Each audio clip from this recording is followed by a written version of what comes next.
అందరికీ నమస్తే. జై శ్రీరామ్, జై హో కన్నప్ప అంటాను నేనైతే.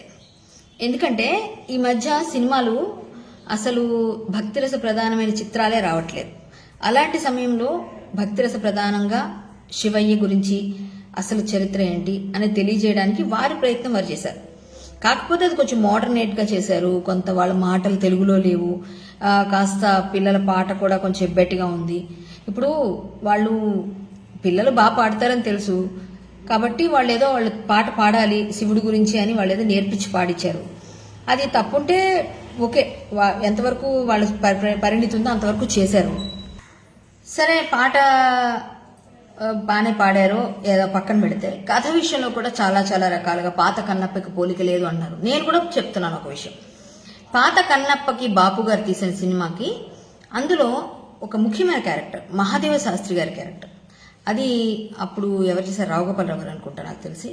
ఇప్పుడు ఆ క్యారెక్టర్ని మన మోహన్ బాబు గారు చేశారు.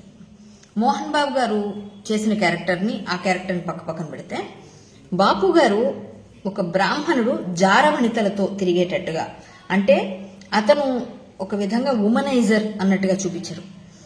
అది ఇందులో కూడా సేమ్ అలాగే ఉంటుంది నేను ఎక్స్పెక్ట్ చేశాను. కానీ ఇప్పుడు ఈ క్యారెక్టర్లో శివతత్వానికి పొంగిపోయి శివుడి కోసమే బ్రతుకుతున్నట్టుగా, ఆయన ఇష్టంగా నేనే వంశస్థుడిని అని చెప్పుకుంటూ నేనే దానికి స్వామికి పూజ చేయడానికి అర్హుడిని అనుకునే ఒక గర్విలాగా చూపించారు. తరువాత ఒక మహాభక్తుడిగా ఎప్పుడైతే మారతాడో కన్నప్ప, ఒక బోయేవాడు, ఒక ఆటవికుడు, ఒక భక్తుడిగా మారిన తర్వాత నీ అంతటి భక్తుడు లేరా, నీకన్నా శివభక్తి ఎవరికి లేదు అని ఆయన తన్మయత్వంతో దండకం చదివేటట్టుగా చూపించారు. సో ఇదంతా చూస్తే భక్తి కనిపిస్తోంది. అక్కడ చిన్న చిన్న మార్పులు చేస్తామని ఫస్ట్ డిస్క్లైమర్లో చెప్పారు. కానీ చాలా మంది కావాలని అందులో బ్రాహ్మణ ద్వేషం ఉంది అది అని కొంతమంది వాదించారు. ఎక్కడుందండి? నాకేం కనిపించలేదు. మీకు ఎక్కడ కనిపించిందో నాకు అర్థం కాలేదు. ఇంకొకటి, అంతా శివమయం అంటాం, మనం శివతత్వం అంటాం. న్యూజిలాండ్లో తీస్తే ఏంటి, అక్కడ శివుడు లేడా? శివుడి గురించి ఎక్కడ తీయకూడదా? ఎక్కడ తీస్తే వాళ్ళకి ఎక్కడ అనుగుణంగా ఉందో వాళ్ళకి అంత పెద్ద సెట్ ఎక్కువ రోజులు కావాలి, అద్దులు కట్టడానికో లేకపోతే దానికో దీనికి ఇబ్బంది అవుతుందేమో కట్టి తీసుంటారు. తప్పేంటి అందులో? అది తప్పంటారు. ఇక్కడ కాళహస్తీశ్వర శతకం దుర్జటి కవి రాసింది లేకుండా ఏదేదో రాశారు. మీరు శివతత్వం, నాకు ప్రతి క్షణం నాకు శివుడి గురించి ఆలోచిస్తూ నేను సినిమాకి వెళ్ళాను కాబట్టి నాకు అందులో ఏం కనిపించలేదు. ఇంకొకటి, ఆ డ్రెస్సింగ్ బాగాలేదు. అవునండి, కోయి వాళ్ళ డ్రెస్ ఎలా ఉంటేంటి, పెళ్లి కాకముందు రొమాన్స్ అని చూపించకపోతే ఈరోజు ఈ తరం వాళ్ళు కొంచెం అట్రాక్ట్ అవ్వాలనేసి ఉంటుంది కదా, వాళ్ళకి సినిమాటిక్గా కూడా కొంచెం తీస్తారు కదా. ఒకవేళ భక్తుడిగా మారిన తర్వాత ఏమైనా వెగటుగా వచ్చేటట్టుగా ఏమైనా పిచ్చి పిచ్చి వేషాలు వేయించుంటే మనం మాట్లాడాలి. భక్తుడిగా మారిన తర్వాత ఎక్కడ భక్తి తప్ప ఇంకోటి ఏం కనిపించలేదే, చెత్త పనులు ఏం చేసినట్టు ఏం లేదా. ఎక్కడ వైఫ్ అండ్ హస్బెండ్ కానీ లవర్స్ మధ్య కానీ ఆ కోయి వాళ్ళు ఇంటిమసీ ఉంటుంది కాబట్టి చూపించారు. అది మీకు తప్ప ఎక్కడ కనిపించింది? నాకైతే కనిపించలేదు. ఇంకొక విషయం ఏంటంటే, మీరు అవన్నీ ఎందుకు చూస్తున్నారు అసలు? ఫస్ట్ మీరు చూడాల్సింది భక్తి కదా. భక్తి తత్వం సినిమాలు రాకపోతే రాలేదు రాలేదు రాలేదు అంటాం, ఎవరూ తీయట్లేదు అని. కానీ భక్తి తత్వమైన భక్తిపరమైన సినిమాలు వస్తే దాన్ని మనం అడ్డమైన వంకలో పెడతాం. అంటే మన మైండ్లో ఉందా అసలు మనం భక్తితో ఉన్నామా లేకపోతే భక్తితో ఉన్నామనే భ్రమలో ఉన్నామా? అసలు అర్థం కావట్లేదు నాకు. ఇంకొక విషయం, ఆ కళ్ళు పెకిలించేటప్పుడైతే నా కళ్ళంటే నీళ్లు కారాయండి. ఎందుకంటే నేను భక్తిలో శివుడి గురించి ఆలోచిస్తాను, శివుడే కనిపిస్తున్నాడు నాకు అక్కడ. ఆ శివుడి గురించి తప్ప నాకు వేరే అన్య ఆలోచన లేవు. నాకు కళ్ళ వెంట నీళ్లు వచ్చాయి. అంటే మీకు రాలేదు అంటే మీరు శివభక్తితో వెళ్ళలేదనమాట. మోహన్ బాబు గారి ఫ్యామిలీని ఎలా ట్రోల్ చేయాలి, ఎవరు ఎలా చేశారు? ఒక విధంగా చెప్తున్నానండి, మంచు విష్ణు గారు బాగా యాక్ట్ చేశారు. ప్రతి క్యారెక్టర్ ప్రతి ఒక్కరు కూడా న్యాయం చేశారు. ఒక మహాదేవ శాస్త్రి క్యారెక్టర్ మోహన్ బాబు గారు అయితే మంచు విష్ణు కానీ, మంచు విష్ణు కొడుకుతో సహా, అలాగే మోహన్ లాల్ గారు, ప్రభాస్ గారు ఇరగ తీసేశారు. ప్రభాస్ గారి గురించి నేను ఇంకా పేరు కూడా పెట్టను, అద్భుతంగా ఉంది. అంటే ఏ విధంగా ఎవరి క్యారెక్టర్ వాళ్ళు ఖచ్చితంగా పోషిస్తేనే కదా అన్ని సమపాళ్ళలో పెడితేనే ఒక వంటకం తయారవుతుంది. అలాగే అన్ని కరెక్ట్గా ఉంటేనే సినిమా హిట్ అవుతుంది. సినిమా హిట్ వచ్చిందా లేదా అనేది పక్కన పెడితే వీళ్ళని ట్రోల్ చేయడమే పనిగా పెట్టుకున్న వాళ్ళకి ఏది నచ్చదు. అది కాదు కదా కావాల్సింది. సినిమాలా చూడండి. సినిమా గురించి కొంచెం సినిమా చేస్తే కొంతమంది ఫుడ్ దొరుకుతుంది, కొంతమంది ఆనందంగా ఉంటారు, కొన్ని ఫ్యామిలీస్ చాలా హ్యాపీగా ఉంటాయి. ఇంకో సినిమా తీయాలని ఆలోచన రావాలా, ఇంకో భక్తుల సినిమా తీయాలని ఫీలింగ్ రావాలి కదా వాళ్ళకి. అందులో తప్పులు ఎక్కడ ఎంచుతున్నారంటే తప్పులు ఎందుకు ఉన్నాయండి? అసలు ఏమున్నాయి? వాళ్ళు దుర్జటి కవి సంబంధించిన పెట్టారా, ఇంకోటి పెట్టారా, ఓకే సినిమాటిక్గా కొన్ని మార్పులు చేసుకున్నారు. బట్ సినిమాని అయితే తీసుకొచ్చారు కదా. అప్పుడు కన్నప్ప మీరు బాపు గారి సినిమా అదనుకుంటా, దీని పక్కనే నేను పోస్టర్, అది కూడా నా దగ్గర ఉంది, అది నేను పెడతాను. ఈ సినిమాలో పోస్టర్ ఆ సినిమాలో పోస్టర్ ఇంచుమించు దగ్గరగా ఉన్నాయి. అంటే కోయ వాళ్ళ వేషాలు అవన్నీ అలాగే ఉంటాయి. కాకపోతే వీళ్ళు ఇప్పుడున్న పరిస్థితిలో ఇప్పుడున్న స్థితిని బట్టి కొంచెం మార్పులు ఇంకొంచెం ఇది చేసి ఉంటే మీరు భక్తితో చూస్తే మీకు అదే కనిపిస్తుంది. మీరు అది కనిపించకుండా ఎంతమంది వాదిస్తున్నారో, ఎంతమంది విభేదిస్తున్నారో, నేను డైరెక్ట్గా చెప్తున్నా, భక్తి రస సినిమాలు తీస్తున్నారు, తీయనివ్వండి. మొన్న ఒక సినిమాలో మన వెంకటేశ్వర స్వామి గుళ్ళో అడుక్కున్నట్టు, మసీదులో తింటున్నట్టు ఇవన్నీ తీసినప్పుడు మీరు అందరూ ఎక్కడికి వెళ్ళిపోయారు? అవన్నిటి గురించి ఎందుకు మాట్లాడలేదు? వాటి గురించి మీకు కళ్ళు కనబడలేదా? మీకు ఎవరికి కనిపించట్లేదు అవి? ఇంకొక సినిమాలో బ్రాహ్మణుల్ని రేప్ చేస్తున్నట్టు కాశీలో తీశారంట. అది కాశీలో ఒక బ్రాహ్మణుడు ఒక ముస్లిం కలిసి ఒక అమ్మాయిని రేప్ చేస్తున్నట్టు తీశారు. మరి అప్పుడెక్కడికి వెళ్ళిపోయారు మీరంతా? అప్పుడు ఇవన్నీ ఎందుకు కనిపించలేదు?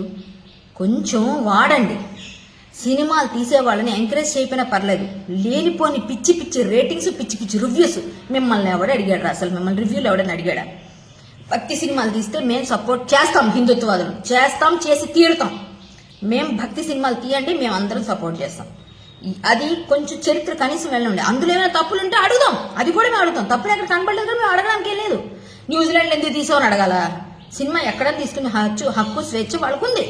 వాళ్ళకి ఆ ప్లేస్ని అడాప్ట్ చేసుకున్నారు. దానికి మీరెవరు, నేనెవరు అడగడానికి? డబ్బు పెట్టేది వాళ్ళు యాక్ట్ చేస్తున్నారు. మీకు నచ్చలేదు, మీ సినిమా 150 రూపాయలు కొనకండి, వెళ్ళకండి. వెళ్ళిన వాళ్ళని ఎందుకు చెడగొడుతున్నారు? వెళ్ళిన వాళ్ళ గురించి ఎందుకు మాట్లాడుతున్నారు? దయచేసి హిందుత్వ పేరుతో హిందుత్వవాదులు అని చెప్పుకొని మీరు తొక్కలో రివ్యూస్, తొక్కలో మాట్లాడి తొక్కలో పిచ్చి వేషాలని వేస్తే మాత్రం మేము గట్టిగా సమాధానాలు చెప్తాం. ఎందుకంటే ఆ సినిమా నిజంగా బాగుంది, సినిమా చూసాము, మీరు కూడా వెళ్ళి చూడండి.